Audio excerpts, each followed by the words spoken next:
दुनिया की कुछ किताबें अलमारी में रखी जाती हैं और कुछ किताबें इंसान के अंदर रख दी जाती हैं। The origin of space. ये इस किताब सिर्फ जानवरों की कहानी नहीं सुनाती, ये इंसान को आईना दिखाती है। ये हमें ये नहीं बताती कि दुनिया कैसे बनी, ये बताती है कि दुनिया चलती कैसे है। जब चार्ल्स डार्विन ने यह किताब लिखी, वो किसी से लड़ने नहीं निकला था, वो किसी विश्वास को तोड़ने नहीं आया था। वो सिर्फ इतना पूछ रहा था, अगर प्रकृति बदलती है तो इंसान क्यों अड़ा हुआ है।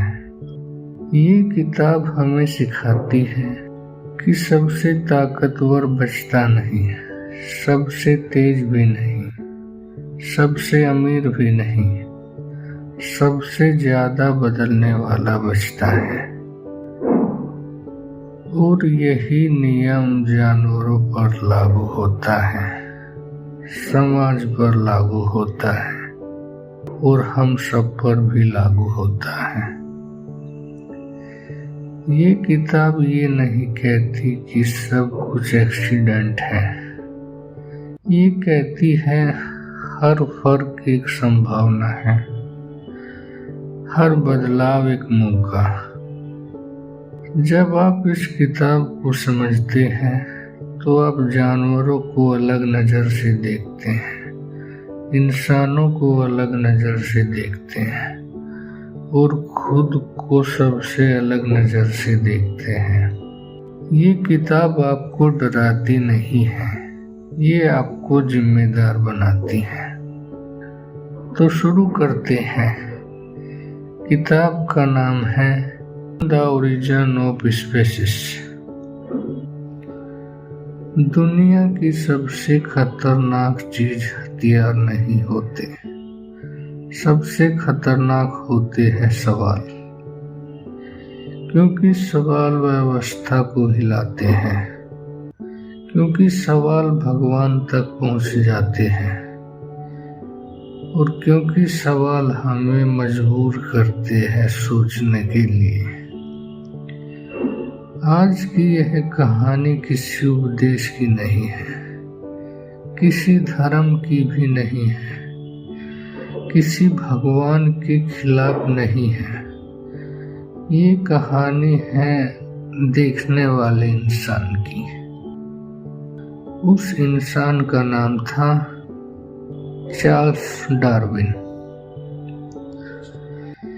चार्ल्स डार्विन कोई क्रांतिकारी बनने नहीं निकला था, वो कोई धर्म तोड़ने नहीं चला था, वो बस एक जहाज में बैठा था। साल था 1831।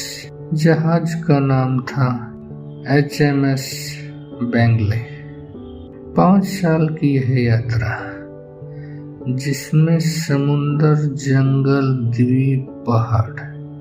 डार्विन का काम था देखना, लिखना और समझना।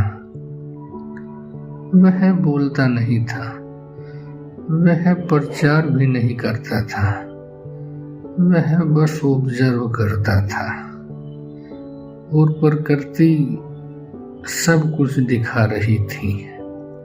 एक दिन डार्विन एक द्वीप पर पहुंचा। आज हम उसे गलास्गो आइलैंड के नाम से जानते हैं। डार्विन ने देखा, हर द्वीप पर पक्षी लगभग एक जैसे, लेकिन चोंच अलग अलग। कहीं लंबी चोंच, कहीं मोटी चोंच, तो कहीं पतली चोंच। डार्विन ने खुद से पूछा, अगर आपको एक ही समय, एक ही शक्ति ने बनाया, तो ये फर्क क्यों है? यही पहली दरार पड़ी। द ओरिजिन ऑफ स्पेस यहीं पैदा हुई। लेकिन ध्यान रखना था, डार्विन ने उस दिन कोई निष्कर्ष नहीं निकाला। वो 20 साल चुप रहा।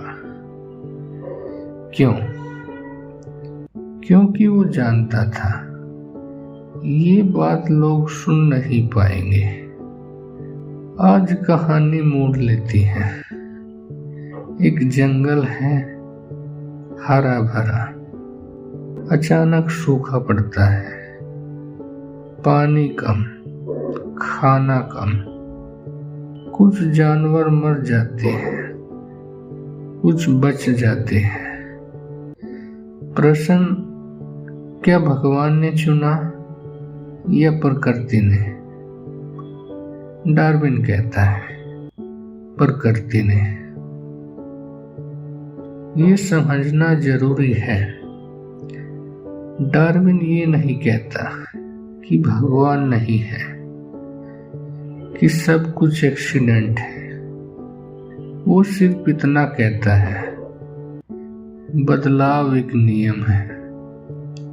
डार्विन की ताकत दिमाग नहीं थी, उसकी ताकत थी धैर्य। वो देखता था बीज कैसे उगते हैं, जानवर कैसे बदलते हैं, इंसान कैसे आदतें बनाते हैं, और वो जोड़ता था बिंदु। सन 1859 से पहले डार्विन डरता रहा। डर किस बात का? समाज से, धर्म से, अपनों से। लेकिन सच भारी हो गया। द ओरिजिन ऑफ स्पेस शक्ति है, बिना गाली के, बिना आक्रमण के, सिर्फ तथ्यों के साथ, और दुनिया हिल जाती है। इस पार्ट में किताब हमें ये सिखाती है, बदलाव नियम है, स्थिरता भरम है। जो नहीं बदलेगा वो मिटेगा। लेकिन कहानी अभी शुरू हुई है। अगर बदलाव नियम है, कोई तय करता है किसे बचना है और किसे मिटना है। यही से शुरू होता है संघर्ष। इसके बाद हम आपको बताएंगे दूसरे पार्ट में। देखते रहिए। मेरा नाम है हरीश। आप देख रहे थे थिंक बाय हैरी।